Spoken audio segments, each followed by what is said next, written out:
Did you know there have been two Palestinian uprisings against the Israelis? The First Intifada. Today, we're going to uncover the First Intifada. Make sure to stay tuned for part 2 where we talk about the second uprising, how it started. The First Intifada, or uprising, was triggered by a traffic accident in Gaza on December 1987. A Palestinian taxi driver was involved in a hit-and-run accident with an Israeli settler. When the Palestinian went to the police station to report the accident, he was beaten up by Israeli soldiers. This sparked outrage among Palestinians who had been living under Israeli occupation since the Six-Day War of 1967. For 20 years, they had endured military rule, curfews, the expansion of Israeli settlements in the West Bank and Gaza, and most of all, a profound sense of hopelessness. The protests quickly spread to the West Bank and the refugee camps. At first, the Palestinians protested peacefully, but as the uprising grew, more radical tactics were employed, like stoning Israeli soldiers, throwing Molotov cocktails and planting bombs. They also used graffiti to write political slogans on the walls of homes and businesses. Barricades were built in the streets to prevent Israeli vehicles from passing through. There were boycotts of Israeli goods, general strikes in underground schools that taught Palestinian children about their history and culture. Many Palestinians also joined popular committees that organized resistance activities. One of the most important groups to come out of the Intifada was Hamas,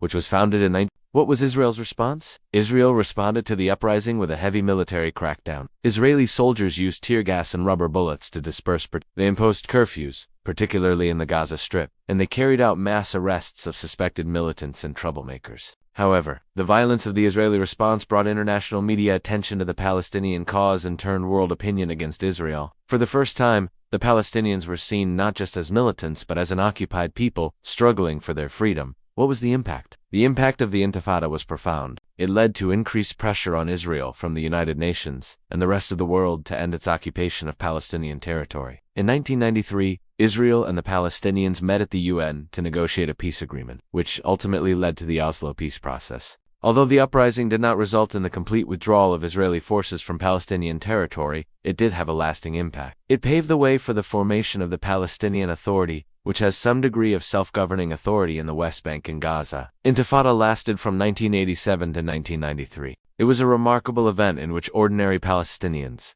mainly young people, stood up to one of the most powerful military forces in the world. Stay tuned for part 2 where we uncover the second. See you next time.